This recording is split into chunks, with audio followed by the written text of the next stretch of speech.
My name is Kathy, a 40-year-old office worker who had been doing clerical work. I was living with my husband, Bob, who is 3 years older and works at the same company, but we don't have any children. We've been married for 10 years. As I got married at the age of 30, I had a sense of urgency about starting a family right from the beginning. Both of us wanted to have children. While there's almost no biological clock for my husband being a man, I thought my limit was 35. I'm not particularly strong physically, so I wanted to get through childbirth and parenting while I had the energy. However, my wish did not come true. Bob and I started trying to conceive immediately after our wedding, but there were no signs of pregnancy, so we decided to get tested at an obstetrics and gynecology clinic. The results showed that I had some problems which made it hard for me to get pregnant. It wasn't like I couldn't get pregnant at all, but the odds were very low, and I was told it would be difficult. Bob was disappointed and said, "Can't I become a father?" Seeing him like that, I couldn't say anything. We continued to try for a child with a slim hope, but in the end, no child came to us. I tried to cheer up my downcast husband by saying, "It's not the end of the world. Let's enjoy our life together as a couple." He also seemed resigned, saying, "Yeah, there's nothing we can do about it, so I guess just go with the flow." However, gradually, Bob began to change. When we were walking around town and saw a family with children, he would say, "If I had a kid, I wonder if I would be enjoying a family outing like that on my weekends," and sigh. When we were invited to a coworker's house and saw their children, he would say things like, "You're so lucky to have kids," and seemed envious. I wondered if he couldn't give up on having a child deep down, and I felt uncomfortable. And then Bob began to grow cold towards me. When we were trying to conceive, he had been very proactive in helping out with the housework, saying that I shouldn't overdo it because it could affect my ability to get pregnant. He would always be the first to say, "I'll carry that," when something heavy needed lifting, and he was a kind husband who cared for me. On weekends, he would always take over the household chores, saying that I do them during the week. But once he knew I couldn't have a child, he stopped doing anything. I'm tired and housework is a wife's job, right?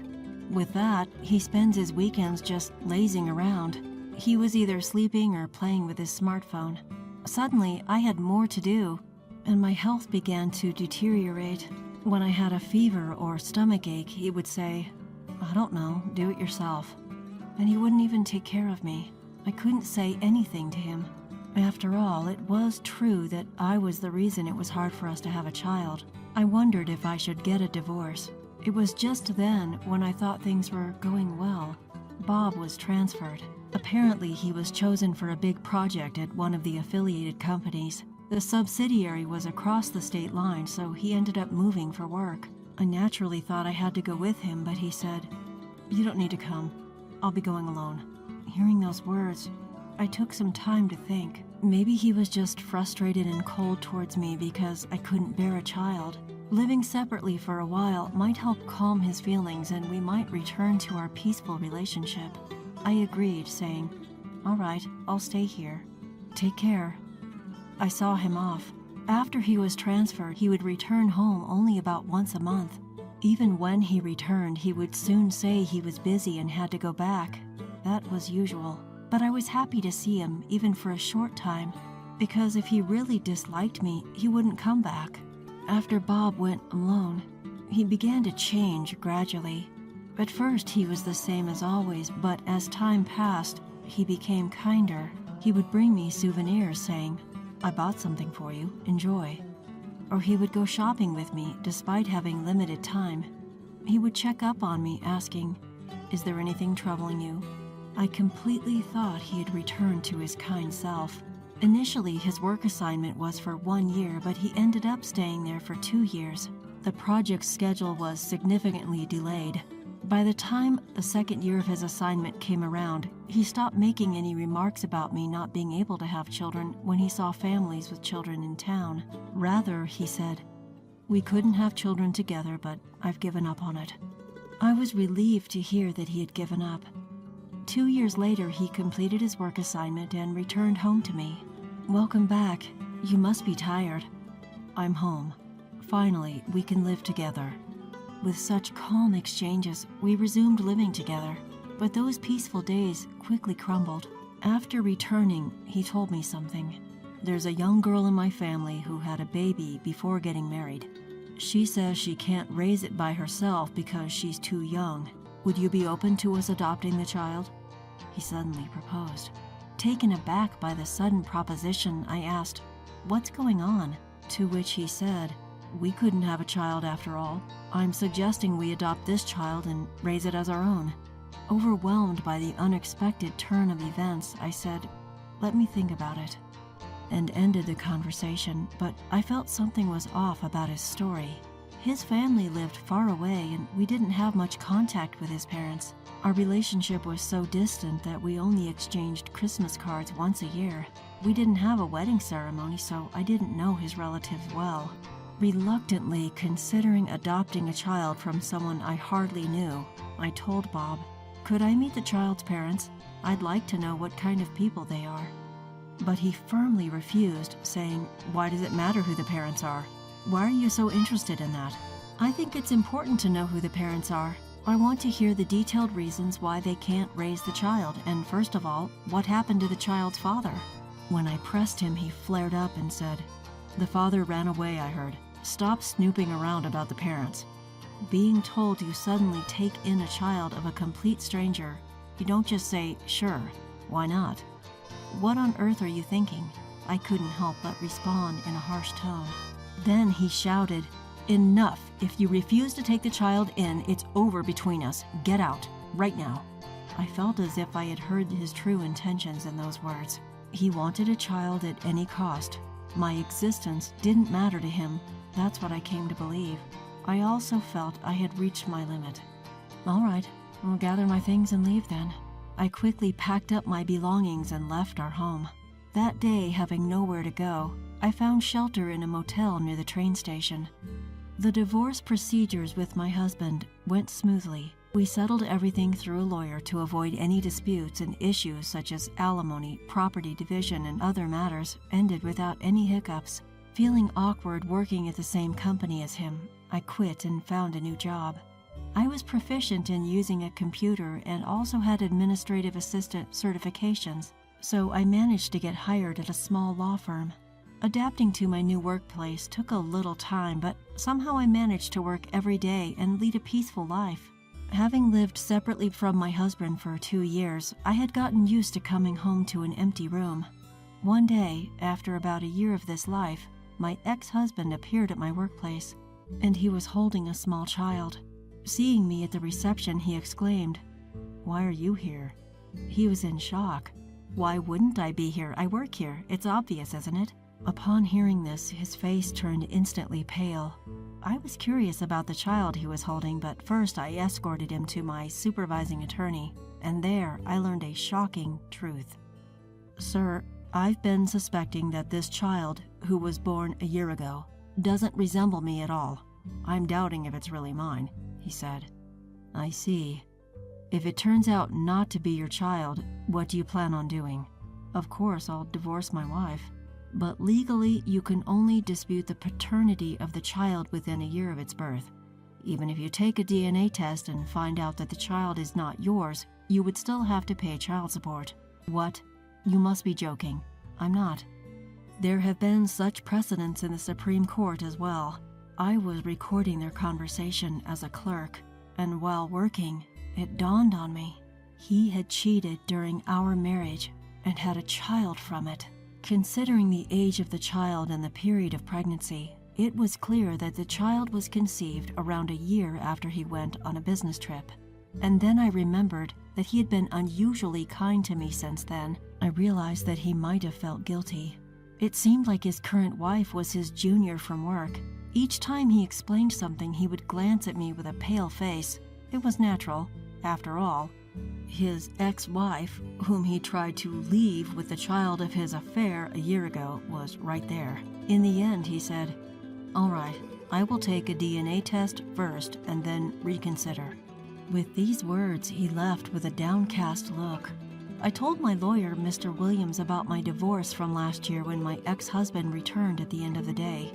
Mr. Williams was quite surprised and asked, You know, you can claim alimony for infidelity within 2 years of discovery.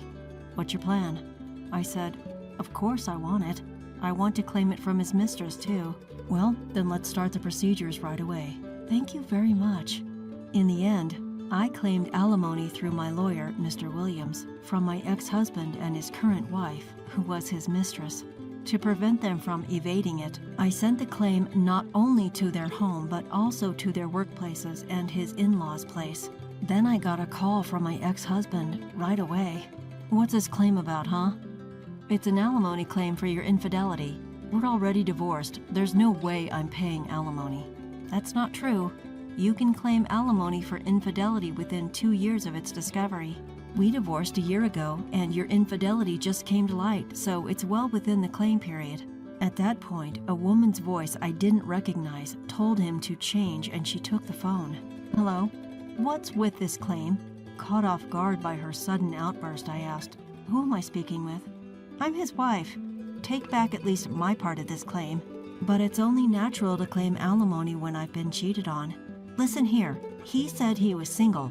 I thought he was single. So I went out with him. I didn't know he had a wife back then. I don't care about that.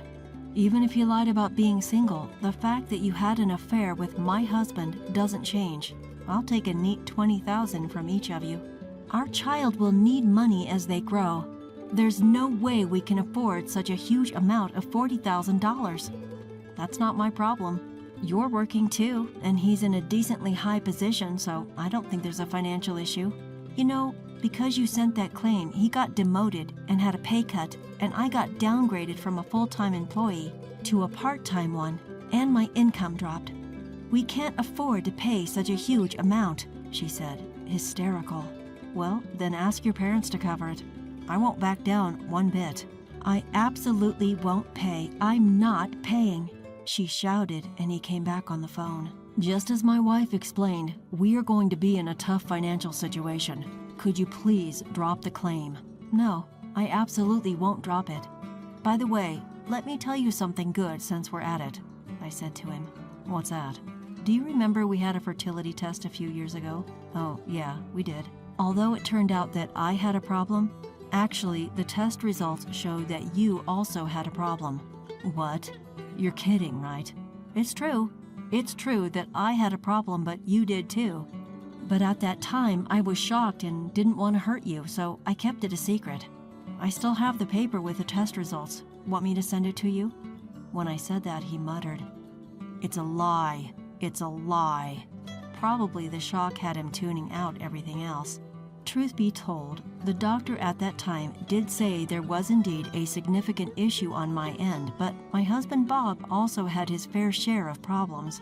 The doctor told me, both of you have issues, so it might be tough to have a child. It's not just your issue, Kathy, so don't take it all on yourself. When Bob heard that there was a problem on my end, he was so shocked that he ran out of the doctor's office without hearing the whole story. I was going to keep this fact a secret, but I decided there was no need to hide it anymore, so I told him just now. He muttered, That's a lie. That's definitely a lie.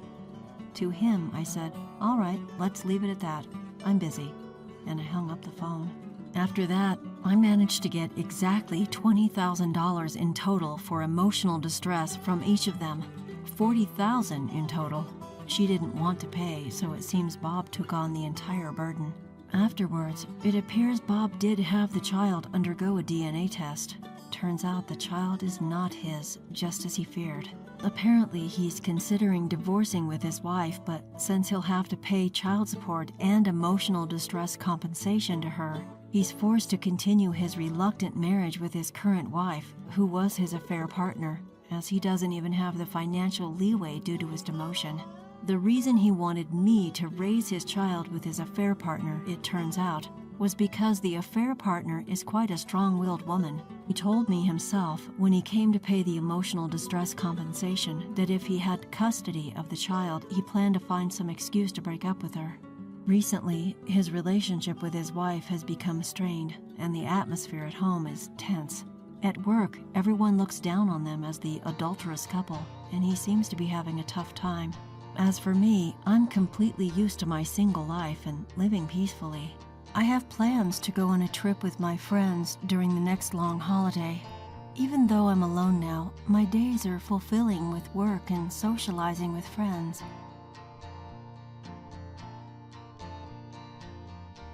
My name is Emma. I come from what you'd call a single-parent household. When I was a child, my father passed away, and since then, my mom has been raising me on her own. I've never felt sad about being part of a single-parent family.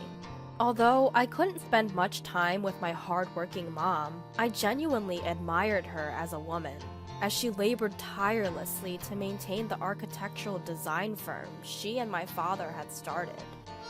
I aspire to be a woman like my mom, a go-getter in the professional world. However, one day, a terrible event occurred that trampled on my admiration. My boyfriend David is 3 years older than me, whom I met at a social gathering during college. His family is quite wealthy, and he himself managed to land a job at a bank through his connections. He's been working as an elite banker. Especially since we started dating, he's been very generous, showering me with gifts and taking me to fancy restaurants.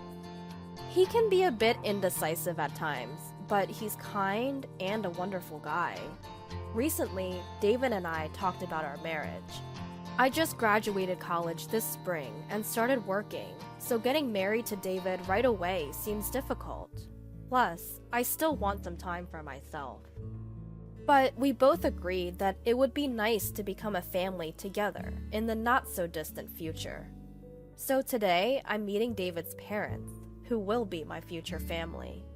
In order to report our intentions to marry and to say hello, I'm visiting his parents' home for the first time. To make a good impression on his affluent middle-aged parents, I put a lot of effort into my outfit, hairstyle, and makeup to look charming, yet natural. I hope to be recognized by his parents as a woman suitable for David. With these thoughts in mind, I head towards the front door to leave the house. Mom, I'm heading out. I'm going to visit David's house today. Oh, right. Make sure to be polite. My mom, who's working from home today, looks up from computer and said, I know, see you later. I leave the house, feeling excited. After taking a train and a bus, I arrive at David's house in the neighboring town. It's a huge house, just like out of a fairy tale. I had David confirm his parents' favorite cake shop beforehand, and I bought a cake there. I ring the doorbell of his house. Emma, we've been expecting you. Welcome. David greets me with a gentle smile, and I step into his house. When I'm shown into the living room, I realize even more how spacious and grand the house is. Not just the size of the house, but also the interior decor is so elegant and upscale that I can't help but feel the financial power of David's father, an executive at a major bank. Nice to meet you. My name is Emma. I am slightly intimidated by the difference in the grandeur between this house and mine, but still, I smile and bow my head to greet them. Welcome, Emma. We're pleased to meet you. Please have a seat. I'll prepare some tea, so please wait a moment. Emma, I'm David's father. Welcome to our home. Please make yourself comfortable. David's parents are kind people, just like I imagined. They seem to be the perfect family in a fairy tale world. We started our conversation over a lovely aromatic tea, accompanied by the cake I had brought. His mother was a great talker, and his father was a good listener, and David, who occasionally interjected, while nodding along to my stories. I thought this harmonious time would last forever. But the moment the topic of my family came up, the atmosphere changed drastically. So, you lost your father at the age of 5, and then your mother raised you alone, Emma? She must be a wonderful woman. I respect her as a fellow mother. The fact that you've become such a wonderful woman is a testament to your mother's upbringing. We need to learn from her as parents. Yes, my mother is indeed my role model, I replied. They were praising both my mother and me, and I thought we could have a good relationship with his family. But just when I thought so, David's mother changed the tone. However, she started, coming from a single-parent household and being self-employed, I'm afraid it's not quite suitable for you to become David's wife. With these words, David's father silently nodded in agreement. Oh, well, I was shocked. They had just praised me, and now they were using the word unsuitable. I didn't know what to say, and instinctively turned to David. Mom, Dad, not this again. What does it matter, her family situation? It's a minor fact. David defended me, but his parents softly denied whatever he said. No matter the reason, we can't trust a family with only one parent. We'd be troubled if we were to ask to lend money because of financial difficulties. David's father started making a disgusted face, imagining an unfounded scenario where we would ask him for money. Besides, it's not common for a single mother to be able to send her daughter to college.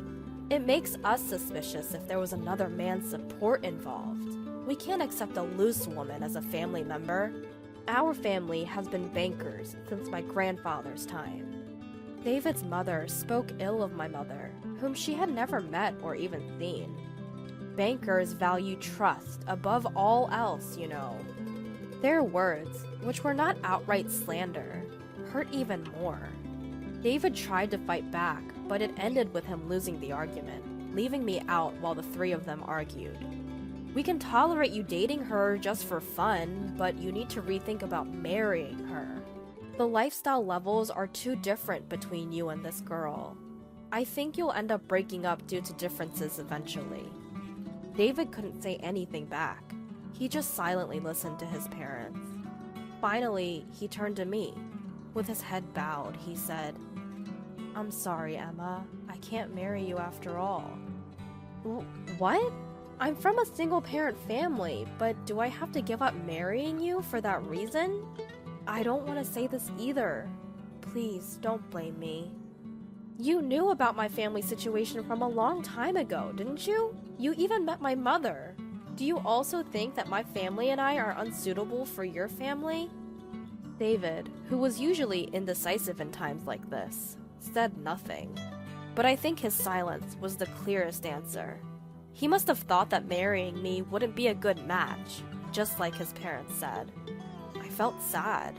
I never thought that not only his family, but even David would reject me just because I come from a single-parent household.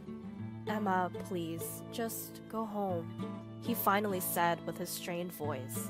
Honestly, I didn't want to stay here a second longer either. I'm leaving. I'm sorry for the trouble, I said, even though no one tried to stop me. They probably felt relieved that I left. With tears streaming down my face, I retraced my steps and went straight back home. When I got home, my mother noticed my tear-streaked face and asked me what happened. There was no point in lying to her. She knew where I had been and what I was doing. It felt like I was dishonoring my mother's way of life, and I really didn't want to tell her, but I told her everything. As expected, my mother was infuriated by the harsh treatment I had received. Well, so that's the kind of family they are. It seems like your boyfriend David was just going along with them. Certainly, a marriage with a guy like that wouldn't last long, so I think it's better not to marry him, she said. Mom, it must have been tough. You did well. Despite the terrible things she herself had been told, my mother still worried about me and hugged me.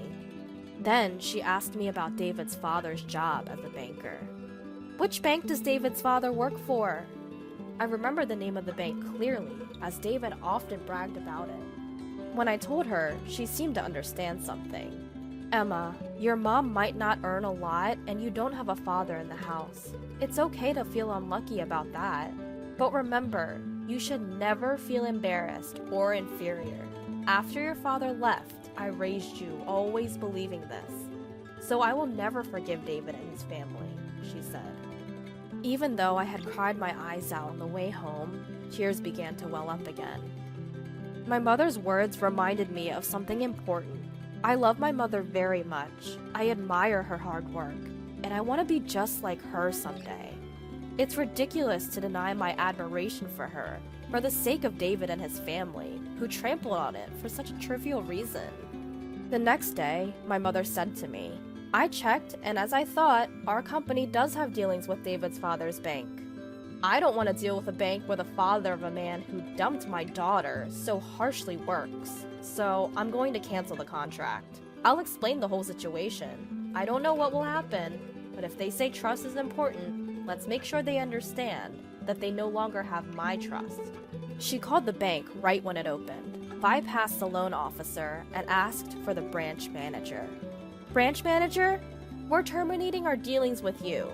"Yes, I'm sorry it's so sudden, but it seems that one of your officers has severely mistreated my daughter. If you're willing to hear the details, I'd be happy to come and explain it personally. What do you say?"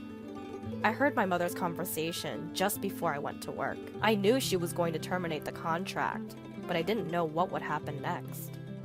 I didn't understand what it meant until a few days later, when I got a call from David asking me to meet him at a nearby park. David and his parents were at the park. His parents glared at me. David asked me in a troubled voice. My dad suddenly got fired, and when I asked why, they said it was because of my girlfriend. "What on earth have you done, Emma?" In those words, I understood everything. What it means to sever a contract, what it means for a banker to lose trust. It all became clear to me. If someone who lends and borrows money based on trust loses that trust, they essentially lose their livelihood. If there's a cause that erodes the vital trust from customers, it must be eliminated. In other words, it means his father was expelled from the company as the root of all evils that undermine trust. What I discovered later was that David and his father, just like they did with me, looked down on customers as they were poor, causing all sorts of trouble. It seemed it was only a matter of time before they would be let go. The final straw was just a call from my mother. This wasn't something I accomplished through my own strength. I don't possess such power, but it was something my family did for me. I should tell him this, proudly and confidently. You insulted my mother, so she retaliated with her power. What? There's no way a company run by the parents of a poor girl like you could have enough influence to get me fired just by filing a complaint. Indeed, the company run in my parents' name isn't that large, but my mother's influence isn't limited to just one design office she runs. Even if she isn't directly involved in management, she's in a position to influence companies. Now, I can fully understand the meaning of all the transactions my mother had with the bank at the time. I'm sure it's something like this. My mom's company itself indeed isn't large. However, my mom is also registered as a non-executive director in several companies my grandfather runs. So, what it means to have enough influence over you guys is that all contracts with my grandfather's companies were also terminated. I listed a few of the companies my grandfather manages. The color drained from his father's face quickly. That's ridiculous. There's nothing strange about it. After all, he's my grandfather, right? Why would he want to deal with a bank that disrespected his granddaughter and daughter? It seemed they finally understood why they were fired. Suddenly, their attitude completely changed. They fell to their knees on the spot, pressing their foreheads to the ground and sobbing. But even with such a spectacle in front of me, I could only think of them as pitiful. David clung to me, begging, "Emma, I'm sorry for all the things. I was truly serious about wanting to marry you. I just thought I wanted you to go home for a while because my parents were being difficult." Lining up such lame excuses, it was as if he was trying to save himself, at least. But I've given up on him too. I shrugged off his feeble arm and told him, "My mom is amazing, isn't she? She's my role model. I don't want anything to do with you anymore. Someone who would disrespect her. I really hate you now. I'm going home because my mom worries. Goodbye, and please never contact me again." Devoid of the strength chasing after me, he could only silently watch me leave, kneeling in the same pose as his parents. After that, his family, unemployed all of a sudden, seemed unable to change their standard of living all at once. They started selling off their cars and luxury goods, one after another, and in the end, they even had to let go of their house. Hearing the story that my mother and grandfather had gathered through the bank, I felt deep down that I dodged a bullet by not marrying that man. He will likely continue to live burdened with his half-baked pride and continue to struggle financially. I found myself wishing he would learn to live within his means, and my mother and I shared a laugh over this. As for me, I just start to live in the working society. There is more things that I can't do than can. But I've learned a lot from this experience. Of course, I want to sharpen my judgment when it comes to choosing partner, but I also want to become stronger myself. Even so, my goal remains unchanged. I want to be a cool working woman like my mother. To protect and support my family like my mom, I want to work hard every day to become a strong woman.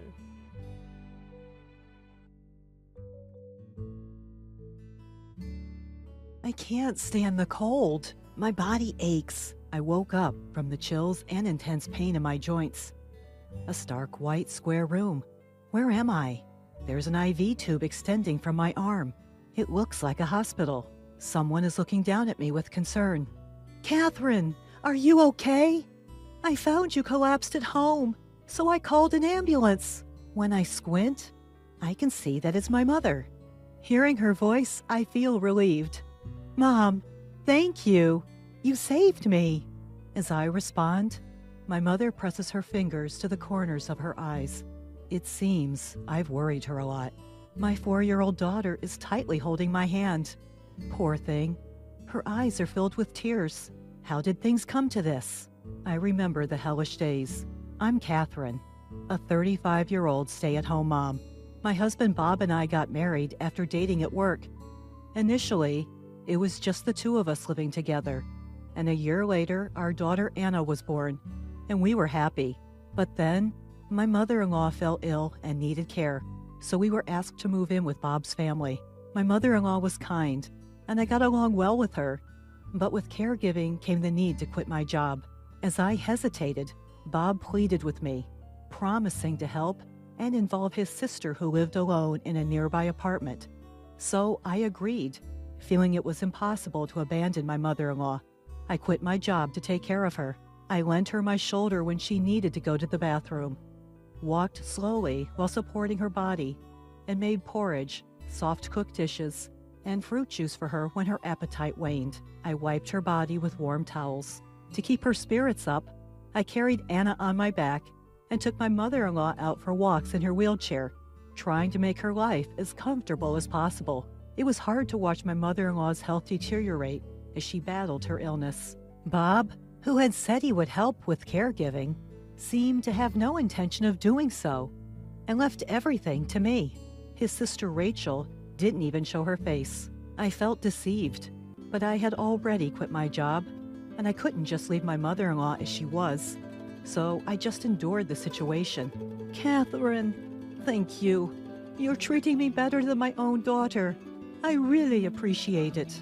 My mother-in-law, a person of good character, repeatedly expressed her gratitude to me. About 6 months into this lifestyle, Rachel, who was working at a company, suddenly announced that she would move in with us. I'm worried about Mom, so I'll live here and take care of her too, she said. I thought it would be helpful if Rachel assisted, as I also had to care for young Anna. But that was naive of me. Mom, how are you feeling? Rachel would ask my mother-in-law, but she didn't actually help with her care. Preparing meals, doing laundry, cleaning, and even taking care of Rachel's share of the housework on top of my already busy schedule made my life even more hectic. Rachel didn't help with my mother-in-law's care, meal preparation, dishwashing, laundry, or cleaning. She seemed to think of me as nothing more than a convenient maid. And on top of that, she would criticize me, saying things like, Catherine, you need to give Mom more nutritious food. She won't get better eating soft food like this. My mother-in-law's body was weak, and she could only tolerate soft food. I wanted her to get some nutrition, so I served tenderly cooked meat and vegetables. Only those who take care of her would understand that. In my mind, I tell my sister-in-law Rachel to try making it herself just once. I held back from actually saying it because it would lead to a fight. That only made Rachel more arrogant. The child's crying is so annoying. I can't get a good night's sleep. Can't you make her stop? You're a failure as a mother. She complains to me every day. My daughter Anna has sensitive skin and is prone to rashes, so she sometimes cries at night due to the itchiness. I apply the medicine prescribed by the doctor, but it doesn't seem to work very well. Eventually, even my husband started saying, "Aren't you going to prepare some snacks for my drinks? Rachel and I work outside, so you can relax at home. How about showing some gratitude?" His sister Rachel is much younger, and he's always been indulgent with her. I thought he was a bit of a siscon, but Rachel doesn't contribute anything to the household expenses, living off of us for food and utilities. So his argument doesn't make sense. Rachel works as an employee, but brand name bags and clothes are delivered to her every day. I doubt she can afford all of that with her income alone, and I wonder how she's doing it. If she has that much money, I wish she would contribute to the food expenses. But I guess she's living with us to save on rent, utilities, and food costs. My husband talks big, but he only puts $500 into the household budget and uses the rest for his personal spending. My mother-in-law gives us $500 from her pension, so we manage somehow, but we have to be very frugal. When I tell my husband about this situation, "You're just bad at managing money. Don't nag me about it. If you don't like it, leave," he yells at me. Only my mother-in-law, who hears the terrible words my husband throws at me, defends me. "Catherine is taking care of me every day and being so kind. That's a terrible way to speak to her." But my husband, "The patient should just accept the care quietly. Don't butt into our marital issues," he replied. I thought about going back to my parents' house, but I couldn't leave my mother-in-law behind. I couldn't imagine my husband or Rachel providing any care. Also, my father passed away early, so I grew up in a single-parent household with my mother. I didn't want to disappoint my mother, who was happy about my marriage. 3 years after I started taking care of my mother-in-law, she passed away peacefully, leaving me with the words, "Thank you." In addition to mourning her loss, the verbal abuse from my husband and Rachel continued. The household budget was now just the $500 my husband provided. But when I asked him for more, "It's your poor money management," he would only yell.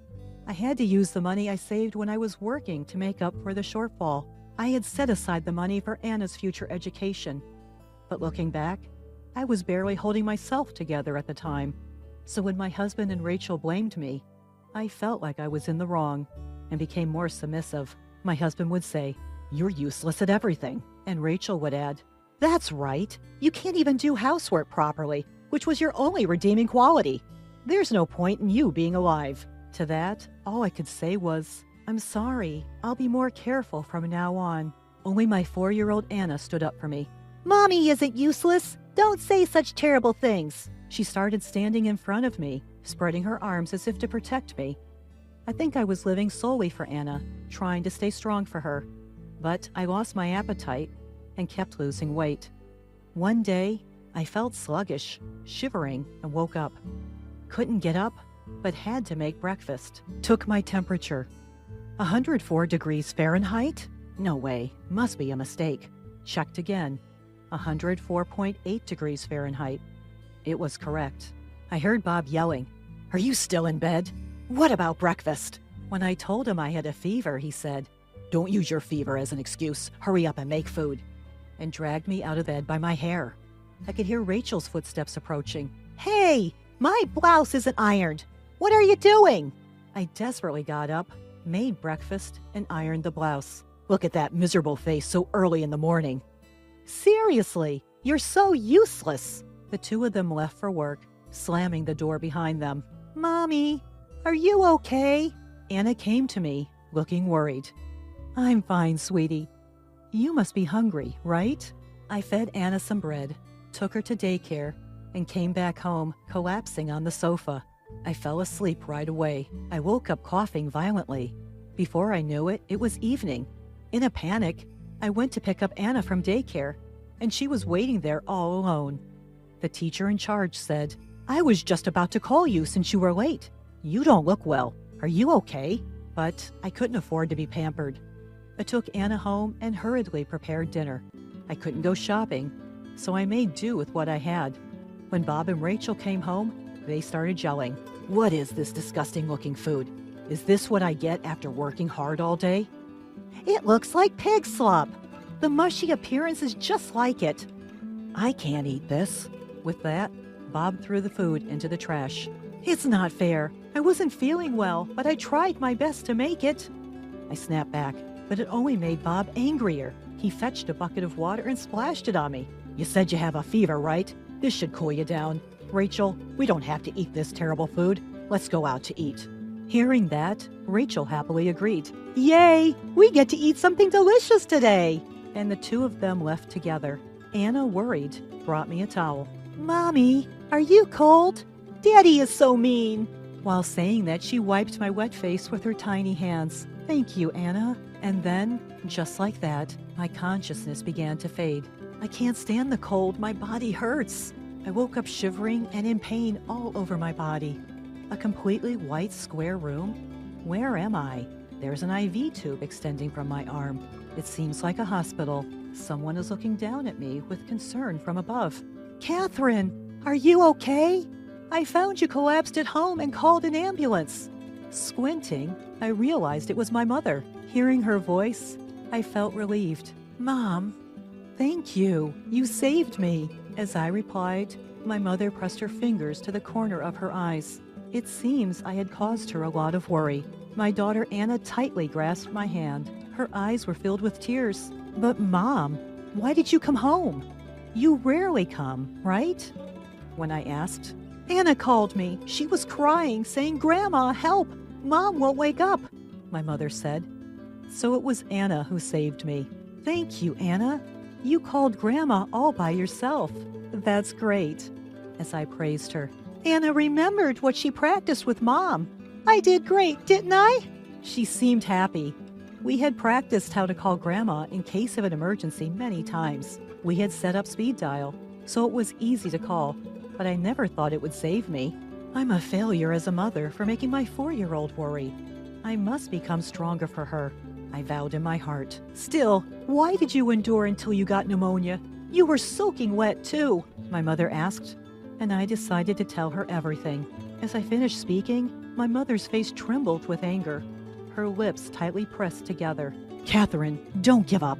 Let's think carefully about what to do next and make them realize." The next day, Bob barged into my hospital room. "Hey, Catherine, what's the meaning of calling the company? Just because of a fever?" I answered calmly. "You left me drenched after pouring water on me when I had a fever of 104 degrees Fahrenheit, didn't you? I just reported that to the company." "What? Are you out of your mind because of the fever? What's with the attitude?" Bob's expression became even more menacing, but I won't back down. "I'm fed up with you using me as a housekeeper and ignoring me even when I'm sick." As I retorted, "Don't joke around. You think you can talk like that to your husband and get away with it?" He seemed ready to grab me at any moment. "You always talk to my precious daughter like that, don't you?" My mother spoke up from behind. "Ah, mother-in-law, you're here. No, it's just a regular marital quarrel." Bob hastily tried to cover up. "Expecting her to live on $500 a month and do housework even when she has a fever. What a treatment for a wife who took care of your mother." My mother continued without backing down. At that moment, my sister-in-law burst into the room. "Hey, stupid wife! You told our company I got pneumonia because of my abusive sister-in-law, didn't you?" "It was me who called. It's the truth, isn't it?" my mother said. My sister-in-law began to scream with a red face. "I had a wealthy colleague who might have proposed to me, but he turned me down for dating. What are you going to do about it?" she said, unable to contain her anger. "Well, you have a ton of overdue bills, don't you? Aren't you almost bankrupt?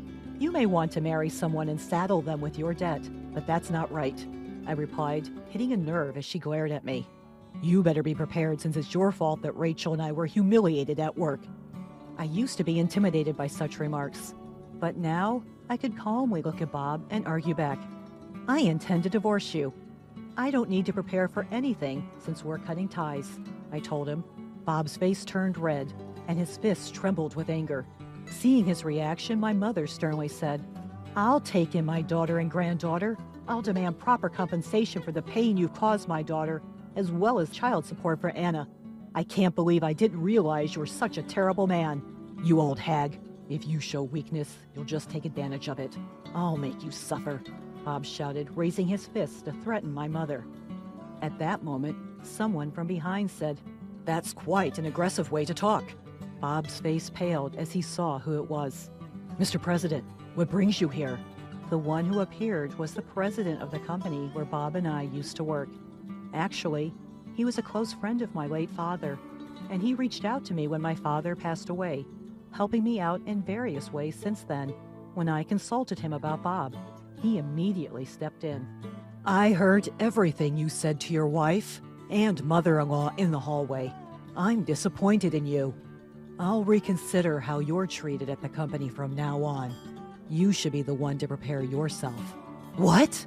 Bob dropped his shoulders and hung his head. After that, Bob and I divorced, and I was able to cut ties with my sister-in-law, who treated me like a maid. I was glad to receive a $30,000 settlement and a $100,000 lump sum child support payment. Bob had only given me a small amount of living expenses, so he had saved up some money, but now he had to give it all to me. 6 months later, Bob contacted me, asking to reconcile, but I firmly refused. According to Bob, Rachel had become bankrupt due to her extravagant shopping and was desperately repaying debts while working at night, having quit her job. Bob was transferred to a rural area, but his high pride couldn't accept it, and he quit the company. He is now struggling to make ends meet with multiple part-time jobs, and as neither Bob nor Rachel do any housework, their home has become cluttered and a garbage house, with complaints from the neighbors. It's not my problem that he wants me to come back and fix things.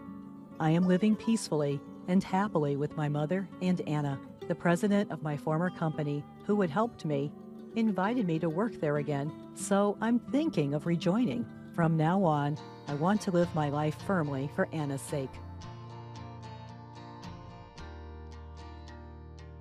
I'm Karen, in my 40s. I lived with my husband Nick and our daughter Sophia, but my father-in-law, now in his 90s, asked us to move in. Nick has a brother, but he's a traveling worker. His situation is uncertain as to when he'll be able to return home, so the talk turned to us. My in-laws' house is 3 stations away, and we've been helping them with hospital visits, but due to their age, they asked us to move in for emergencies. When my father-in-law consulted us, Nick looked a bit troubled.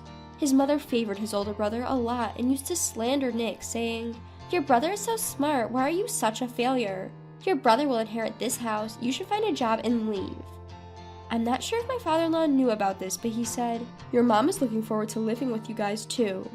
When Nick consulted with his brother, he seemed relieved and left everything to us, saying, "It would help if you guys could move in." To be honest, I don't like my brother-in-law. He has a son the same age as my daughter Sophia, but he always compares them and looks down on my daughter. During high school entrance exams, despite not much difference, he looked down my daughter for aiming at a high school with a slightly lower score while boasting about his son aiming at a higher one. This happened over the New Year's holiday, just a few months before the exam. In the end, his son didn't get into the school he wanted, but when he decided to go to a private school, he looked down on us saying, "Poor people can only go to public schools, haha." Every time we gathered together for the new year, he boasted, "I'm the eldest son, I'll inherit this house." But now he completely left everything to us. However, since we got my brother-in-law's approval and my father-in-law's eager request, we decided to accept the offer to move in. Originally, we planned to sell the place we were living in once our daughter Sophia starts college and buy a new one for just the 2 of us, my husband Nick and me. But we decided to think of this move as just a year ahead of our schedule. Upon moving in, just as my father-in-law had said, my mother-in-law welcomed our family warmly. She gave the largest room to us, the next largest room to Sophia, and even offered to clean all the areas except for our room herself. When she said, "We'll do our laundry ourselves, but could you please take care of the meals for us?" I was more than happy since I was expecting that I would have to handle everything. Sophia only has 1 more year until college entrance exams. She was a little nervous about the change of environment, but she was relieved to get a decent room. She seemed pleased to be able to use a larger room than before. We decided to pay a few $100s in rent each month and split the cost of utilities and food. The cohabitation started in a much better atmosphere than I had expected. Nick seemed relieved, but after a few months, things started to change slowly. That day was when my mother-in-law was supposed to go to the hospital. Since I didn't know when I would be able to come back, she said, and she asked me to clean and do the laundry. I had just had a day off from my part-time job, so I accepted without thinking. However, when I went to the supermarket for groceries, I happened to see my mother-in-law. She was happily chatting with a friend at a cafe. At that time, I thought it was okay once in a while, but it became not just once in a while after that day. I have to go to the clinic once a week, and I'll need you to take care of the cleaning and laundry every time.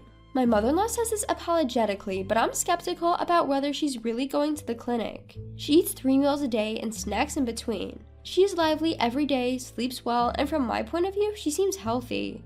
But I decided to turn a blind eye because I would rather avoid ruining our relationship. I was preparing from the beginning that I would probably end up doing everything, and doing this once a week seemed not a big deal. However, after accepting this, my mother-in-law's request started to escalate. What was once a week became twice a week, then thrice, and on top of that, she said, "Could you please not move the trash can in our room? It's in the best spot right here. I just can't get enough energy going in the morning from your breakfast. I really need more healthier breakfast. Ideally, I'd like at least 5 side dishes. I don't want you to wash that handkerchief with other items because it's important," she said, among other complaints about how I do housework. She even suggested, "Why don't you quit your part-time job? It doesn't look good. Then you could take care of all the housework." Making me do all of the housework and complaining about it is so scary. I brush it off by saying, "I'll think about it." I had some savings for buying a condo, so I figured I could just move out if I got fed up with it. So with that attitude, about half a year passed since we started living together, when suddenly my brother-in-law returned. My mother-in-law was delighted at the news of his sudden job transfer, and as soon as my brother-in-law came back, her attitude changed dramatically. We were kicked out of the room we were using on the day my brother-in-law came back. She said that because my brother-in-law was going to use the biggest room, we should all use my daughter's room. Thinking about my daughter, my husband rebelled, but they didn't take it seriously. We had to use one room for 3 people, but my brother-in-law's influence didn't end there. I was told to adjust the meals to my brother-in-law's taste, to hang his suits in a certain way. Furthermore, my mother-in-law's nagging got even worse. "Brother said he wants to eat food with a stronger flavor. I've always felt the same way, but your cooking is a lighter taste," she claimed. "You know, what brother hates most is being woken up by the vacuum cleaner, so please don't use the vacuum until brother has woken up." Every time it's always, "Brother likes this, brother doesn't like that," and it's like they're implying that everything my brother-in-law says is correct, joining in saying, "Yes, that's right." "My daughter-in-law and son won't be coming back. My son will be a university student starting next year. He says he's going to stay at that place until he graduates from high school." When my brother-in-law was saying this, my mother-in-law was nodding in agreement, saying, "That's right. Considering he has important exams coming up, it would be pitiful to change his environment." My daughter is in the same situation, isn't she? Despite that, we changed her environment twice, from living alone to a 3-person room, didn't we? Holding back my desire to complain, I quietly carried on with the housework, because I knew that if I complained, it would come back many times over. The last thing I need is for my brother-in-law, who has always looked down on my daughter, to shift his target from me to her. I kept holding back, but I felt like I was quickly reaching my limit. It was the time when I thought I couldn't handle it anymore. My brother-in-law, who had been drinking, started to fight with my husband. "As the eldest son, it's natural that I take over this place. When my wife and son come here, we'll take care of both dad and mom. You guys should get out of here quickly. Oh, you can leave right now if you want. Your wife, her cleaning is sloppy and her food is terrible. It's unbearable. Mom's still strong. We don't need your wife for housework. It's tiring to deal with your on-edge daughter too. I'd be so satisfied if you guys could leave now. Actually, we don't need you anymore. I'm the eldest son. Now that I'm back, you guys should leave ASAP." Behind my brother-in-law, who is proudly the eldest son, my mother-in-law agrees with him as usual. "Since your brother's wife is coming, we don't need your wife anymore. We only need a grandson, not a granddaughter. You're pitiful having a useless wife who can't cook, clean, or do laundry properly. You've always had a tough time. I actually wanted to live with your brothers. I just reluctantly agreed because your father said so. I never wanted to live with you at all." Inspired by my brother-in-law, my mother-in-law got carried away and began to say even more outrageous things. My husband, who is usually mild-mannered, seemed unable to bear it any longer. "Enough, I get it. We should leave, right? We'll leave. Happy now? Stop speaking ill of Karen and Sophia," he shouted. This surprised even me. I had never heard my husband raise his voice in anger before. Neither of them expected him to explode in such a way, quickly downplaying their behavior, saying, "We were just joking," or "Don't take it so seriously." But my husband disregarded their excuses and, without uttering a single word, started to make his exit. This shift in his demeanor truly unsettled them. They turned pale and began to cling to my husband, their faces filled with desperation. Their self-serving attitudes were astounding. It felt ridiculous, having tolerated their behavior up until this point. I was in the middle of cleaning up after dinner, but I dropped everything to stand by my husband's side. "We were tired of living with you. If we both want the same thing, it's just right. I'll be leaving soon. Please rest assured." My brother-in-law and mother-in-law were both slack-jawed, making fools of themselves. Even I, who had always been so loyal, was now standing up against them. They probably couldn't imagine this as people who always think about themselves. Even now, I cannot forget about their expressions. My bold stance was all thanks to my husband. To be honest, as soon as my brother-in-law returned 2 weeks ago, my husband started looking for a rental property. We didn't know when my mother-in-law might revert to her old ways, or when my brother-in-law might start harassing our daughter again. There were too many uncertainties, so we began preparations to be ready to move out at any moment. We felt truly sorry for our daughter, having to change her surroundings so often, but it's better than staying here. We had a few places shortlisted, and by the next day, we had signed a lease for an available property and left our in-laws' place the following day. Afterwards, our daughter successfully got into college. She decided to live on her own, and we, as originally planned, bought a new apartment. It was a peaceful afternoon at the start of our new life when a call came in. The caller ID showed it was my mother-in-law. My husband was reluctant to answer, but when the incessant ringing was too much to bear, he finally picked up. We could hear the sound of my mother-in-law sniffling, possibly crying over the phone. "I'm sorry for what happened back then. I know an apology might not make up for it, but can we put it all behind us? I want to live with you all again. The truth is, something terrible has happened to my son. My son and I, we can't seem to manage living together anymore." This is what my mother-in-law had to say. My brother-in-law had an affair within the company, and when it was discovered, he was demoted. That's why his sudden transfer had been decided.